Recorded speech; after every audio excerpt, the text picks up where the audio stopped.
Sister's all right, huh? Yeah, I just talked to her. She said she was cool. I told her to get something to eat. Did you ask her what that means? What you cool mean? Well, I'm gonna finish telling you. I'm gonna finish answering your question. So she told me.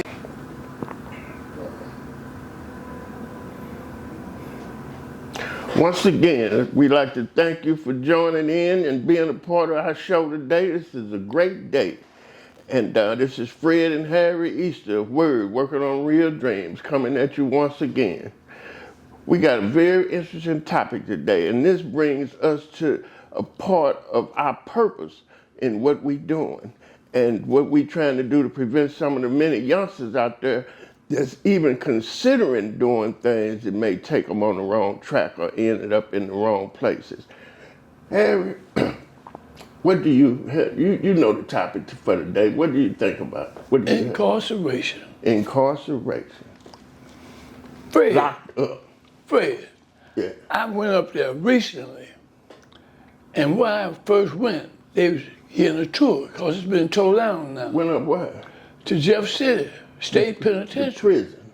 Where I had been on 5 occasions. Right. As a prisoner. As an inmate, convict, as a prisoner, all those things. And I went on this tour. And when I went on that tour, I saw all the establishments were still there. 4 houses, 2 houses, 1 house. And I went in this one house, and I looked at it, it looked like it was about 8 by 12. Yeah. And you know, when I first went there, you know what I mean? It'd be 8 to 10 of us in that one cell. In one cell. One cell, man. 8 feet by 12 feet. Yeah, and not only that, it might have been 15, but yeah, it was small. Yeah. And I looked at that and I wondered, you know, I said, what the world, I fit in here? You know, and all of us, it was one toilet in there for all of us. And we didn't go outside too often, so everybody had to use that toilet. So, you know, I knew a different inmate smell. Man, that's awesome, Jack. And some people be in there eating. Yeah. While the other ones just using the toilet. Yeah, he said, don't use the toilet, man, I'm eating. Yeah, you can't go outside the cell just cause. No, because it was allowed. Hey, man, I just couldn't believe that I had took myself through all that.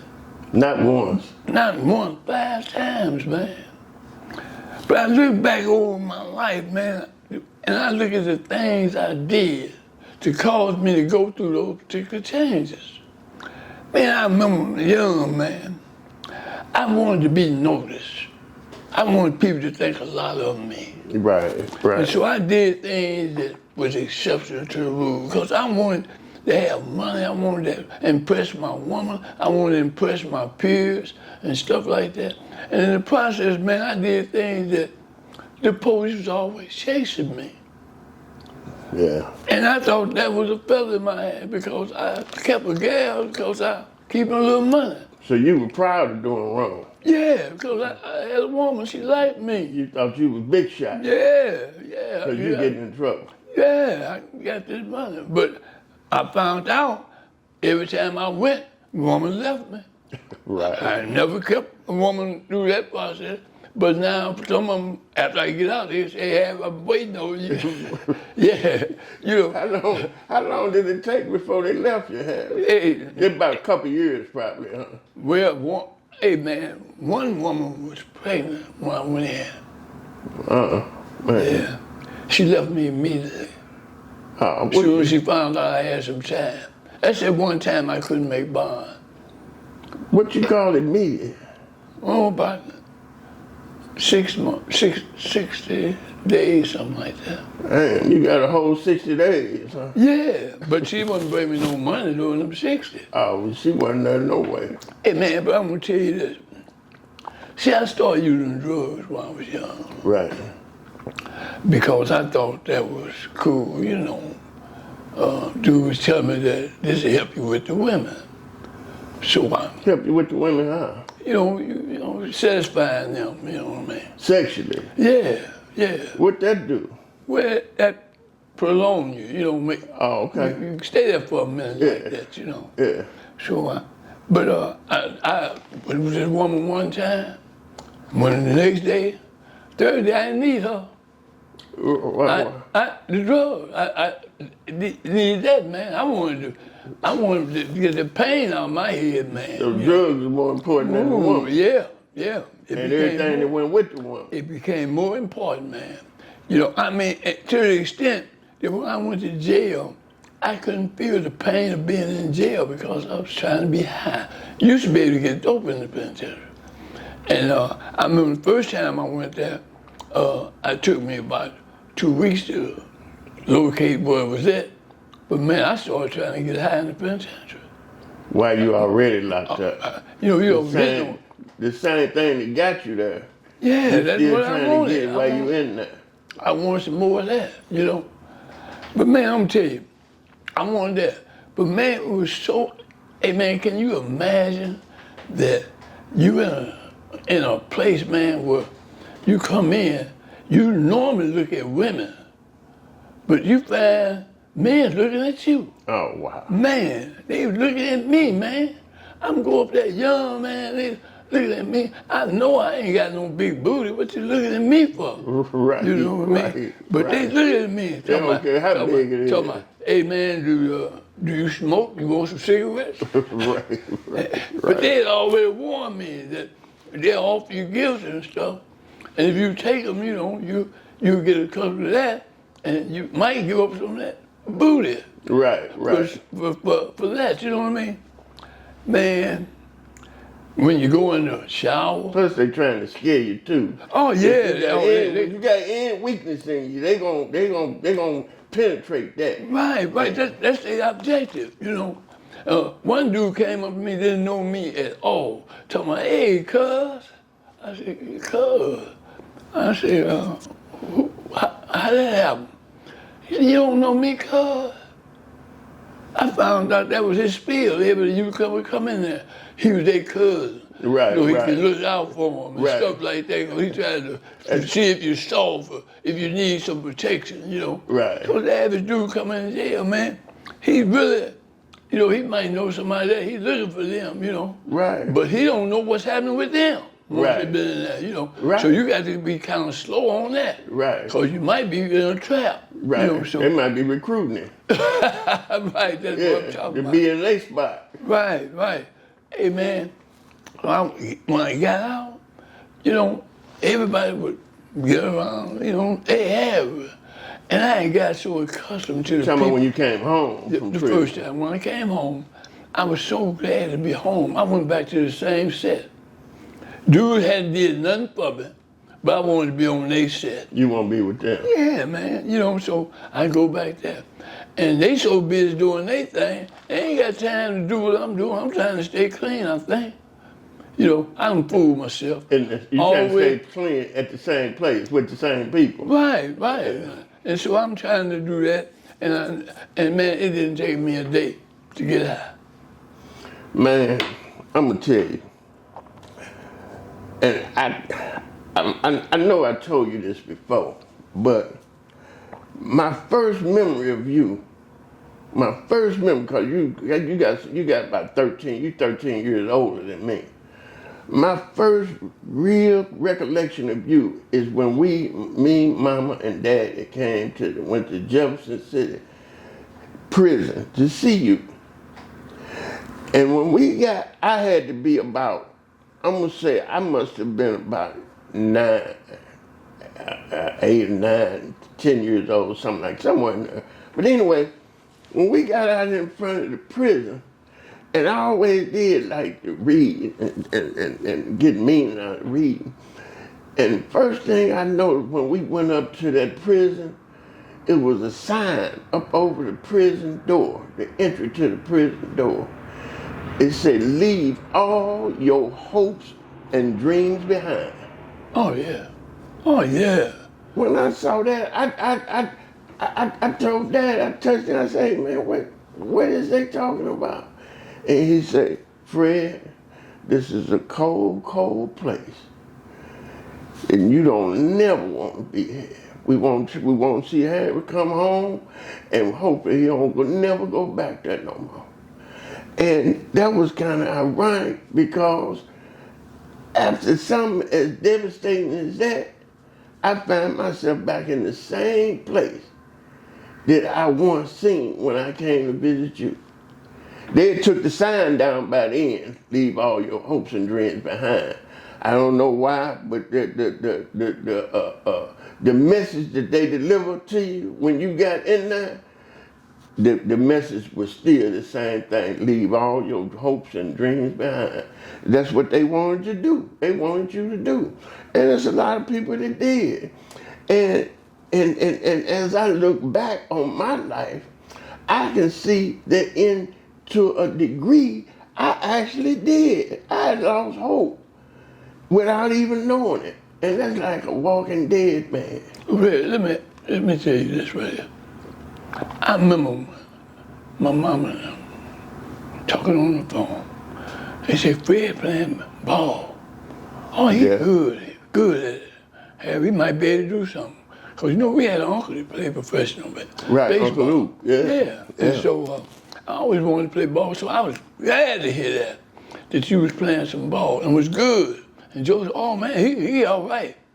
Other brother, Joe. Right. He said, hey man, other brother's all right, Harry. He said, he playing that ball. And it seemed like it wasn't 2 weeks later.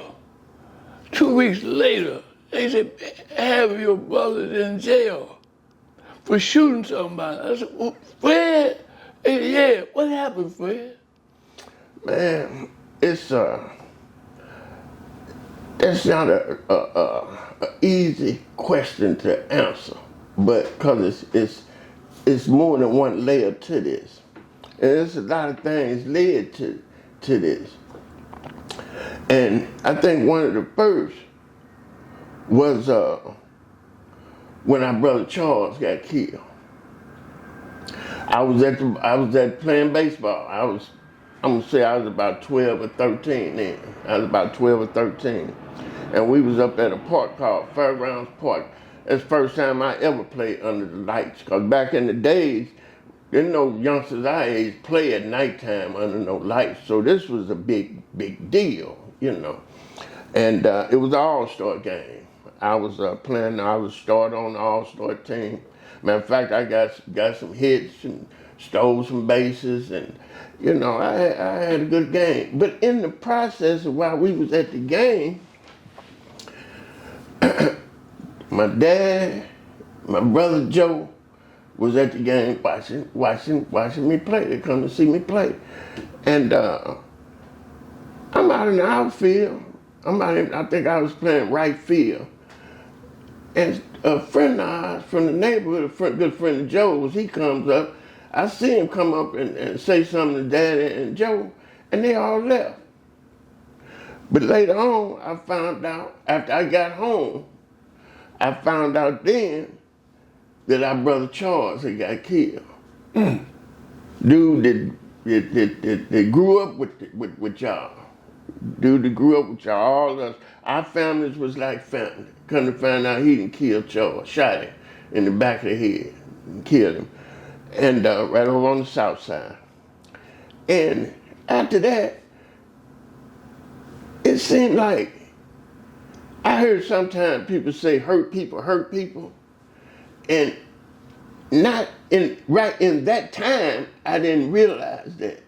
But now that I look back, I think I was trying to hurt other people because I wanted to hurt the dude that killed Charles. I wanted to do something to him. But he killed himself. I was mad at him for not giving me the chance to do something to him. And I'm 12 or 13 years old, like I could really go do something, But this is where my head was at. So that kind of threw me off. Then I had some problems with the police, and the police, I turned around. This was after this. All of this happened after Charles. I turned around, I started getting into trouble. I started carrying pistols and ended up, I got shot by the police. I was doing a lot of wrong now. And 'cause I thought I was thrown all the way off track. And I was taking money from people and doing this. And turned around and the police shot me. Not only the police shot me, but they accused me, had in the paper that I had a sexual charge. You know, I had a sex activity. And they crushed me because I have never, all my life, I had always prided myself on being there to help other people, being there to keep them from getting messed around. And it later came out that no, I hadn't done none of that, you know, but that still didn't take away the stigma for me. And